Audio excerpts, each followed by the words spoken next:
Hi friends, ഇനി ഞാൻ ഉണ്ടാക്കുന്നത് വാഴക്കൂമ്പ് തോരനാണ്.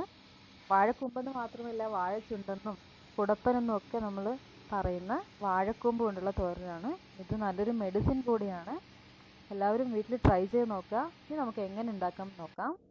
വാഴക്കൂമ്പ് ഞാനിവിടെ എടുത്തിട്ടുണ്ട്. ഇനി അതിൻ്റെ പൂവും പുറമേയുള്ള ഭാഗങ്ങളൊക്കെ മാറ്റി ഉള്ളിലത്തെ പോർഷൻ മാത്രം എടുത്തു. ചെറുതായി നറുക്കിയെടുക്കണം. അതിനു മുമ്പ് ഈ ഉള്ളിലത്തെ ഈ വൈറ്റ് പോർഷനും കൂടെ കട്ട് ചെയ്ത് മാറ്റാം. ഞാൻ കട്ട് ചെയ്ത് മാറ്റിയിട്ടുണ്ട്. എല്ലാം കഷ്ണങ്ങളാക്കി എടുത്തിട്ടുണ്ട്.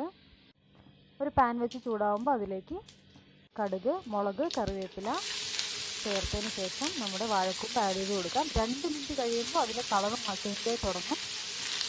ഇനി തേങ്ങ, മഞ്ഞൾപ്പൊടി, ചുവന്ന മുളക് ചതച്ചത്,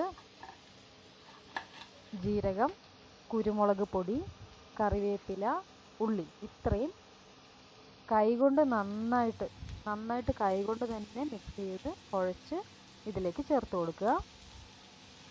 വെളിച്ചെണ്ണ യൂസ് ചെയ്യുന്നതായിരിക്കും കുറച്ചുകൂടി ടേസ്റ്റ്. ആവശ്യത്തിന് ഉപ്പ്. തീ കുറച്ച് വെച്ചിട്ടേ വേവിക്കാവൂ. നന്നായി മിക്സ് ചെയ്തിട്ടുണ്ട്. ഇനി നമുക്ക് അടച്ചു വെച്ച് വേവിക്കാം. നന്നായി എല്ലാം വെന്ത് വന്നിട്ടുണ്ട്. ഇനി നമുക്ക് അതിലേക്ക് 2 സ്പൂൺ വെള്ളം ഒഴിച്ച് ഒന്നുകൂടി മസാല ഇളക്കി കൊടുക്കാം. നല്ല മണമാണ് ഈ സമയത്ത്.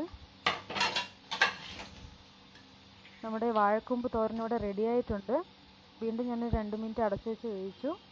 ഇനി നമുക്ക് ഇതൊന്ന് ഡെക്കറേറ്റ് ചെയ്യാം. ഞാനിവിടെ വാഴക്കൂമ്പിൻ്റെ പുറമേയുള്ള ഒരു പെറ്റൽ തന്നെ എടുത്തിട്ട് എല്ലാം ഡെക്കറേറ്റ് ചെയ്തിട്ടുണ്ട്. എല്ലാവരും ട്രൈ ചെയ്ത് നോക്കുക. എൻ്റെ ചാനൽ സബ്സ്ക്രൈബ് ചെയ്യുക, ലൈക്ക് ചെയ്യുക.